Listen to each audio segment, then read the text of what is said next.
Hello friends, and welcome back to r/IDontWorkHereLady, and our first story for today. I'm calling the owner. There was this little restaurant I go to. It's a nice little pub with really cheap food and a really friendly staff. They also have a shuffleboard table, and that's where this story begins. I was on my lunch break from my actual job. I'm a manager, so I usually have to wear nice polos or button-up dress shirts. Anyway, I'm eating my lunch while playing shuffleboard by myself. The bar's overrun by a bunch of people, and the poor bartender was all on her own. There weren't any employees helping with the tables out in the dining room. I personally know the bartender, so I come up and ask if she needed any orders taken to any tables. She smiled at me and pointed to the plates that were on the serving tray. "Those go over to the table in the corner," she said as she continued making drinks. I nodded and took the tray and made my way over to the table and served them. This one lady we'll call Karen. She definitely had the "I want to talk to your manager" style haircut, looks at me and scoffs. "Karen, I've never seen it take this effing long for me to get a GD sandwich." Me. "Sorry for that, hun, but she's really busy at the bar," I said, pointing to my friend. Karen. "I know, and you just sit at the shuffleboard table and eat your effing burger while you let her drown. What kind of manager are you?" I raised my eyebrow before remembering how nicely I'm dressed. She believed I was a manager, and I replied pretty normally, me. "Oh, I don't work here." Karen, cutting me off. "Don't try to BS your way out of this. I've heard enough. I'm calling the owner of this place right now and letting him know how much of a F-twit you are." At this point, I'm trying to explain how I was just trying to help, but she had her phone out and called the guy who owned the pub. Every time I tried to explain this to her, she just flipped me off. I rolled my eyes and walked back to the bar and told my friend about the woman. Friend. "Oh yeah, she's some kind of entitled bee that comes in here every other day. She keeps complaining and trying to get everybody in trouble. She found out my boss's name and searched his number up in a phone book, so if any of us try to tell her something she doesn't like, she calls the boss. He usually tells us just to let her eat for free and get her to leave." Like I said, I'm a manager, so when I heard that, I could tell it wasn't a good idea. If you give problem customers free things, they're just going to keep coming back, causing more problems, expecting to get more free things. So I go back to playing on the shuffleboard and eating my burger, and I see Karen storming up to me. "Karen, I told him you were just sitting here playing shuffleboard instead of helping your employee. He is on his way up here now to fire you." Me. "That's going to be really hard for him to do since I don't work here, you stupid bee."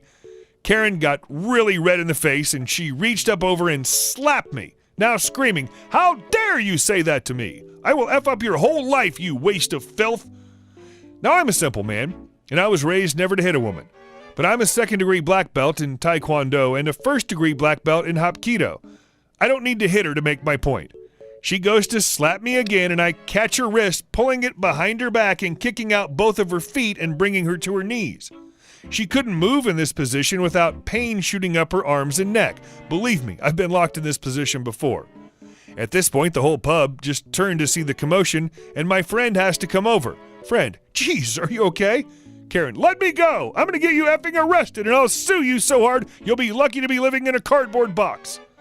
I asked my friend if she could please get me some zip ties.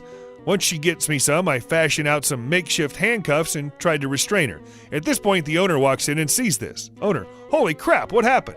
Karen, "Your stupid manager assaulted me is what happened. I'm suing him and you and your business for this." Owner, "He doesn't work for me. He's just a regular here, lady."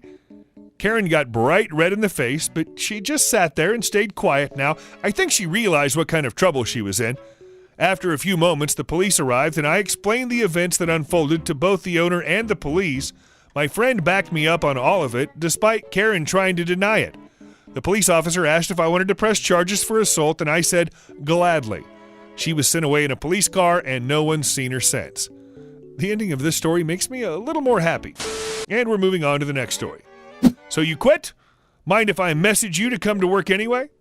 Starring me as me, Evan as stupid entitled brat, Grandma as Evan's granny, Marvin as my classmate and Evan's neighbor.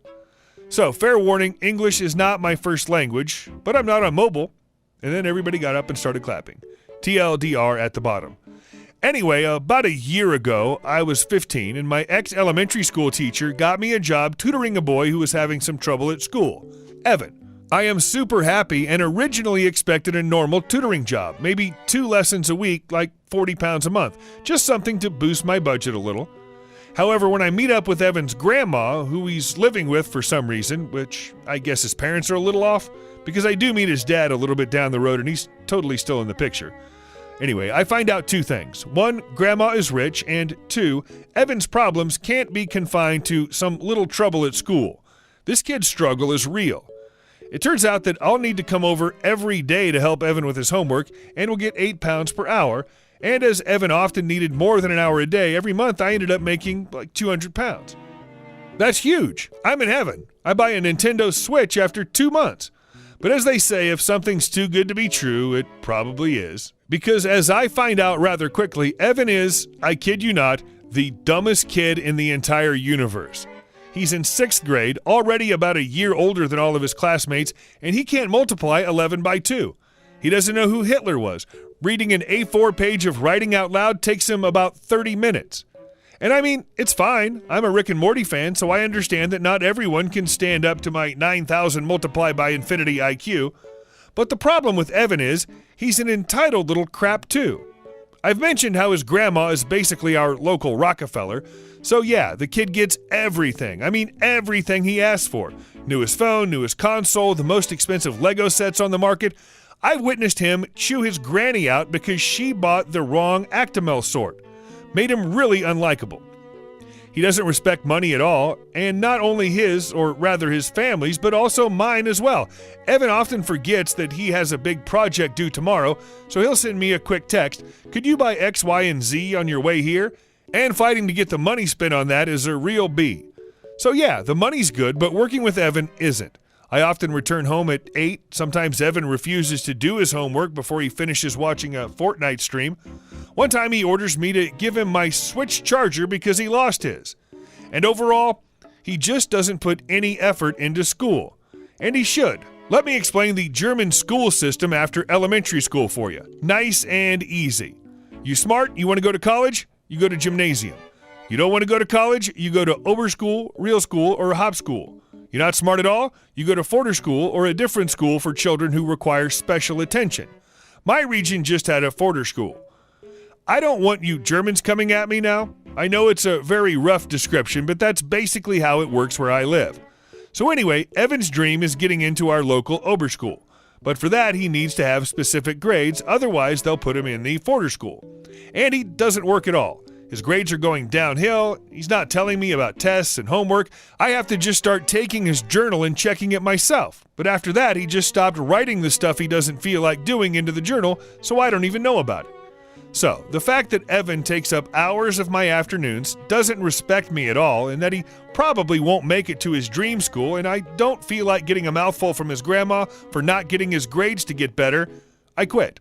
I tell Grandma that I'm leaving around Christmas, promising I'll still do 2 weeks of January with him and offering to find a replacement.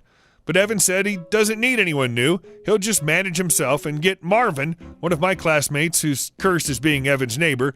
Poor guy's too nice to tell him to F off to help him. So yeah, fine. I work my 2 weeks, collect my money, and tell Evan goodbye.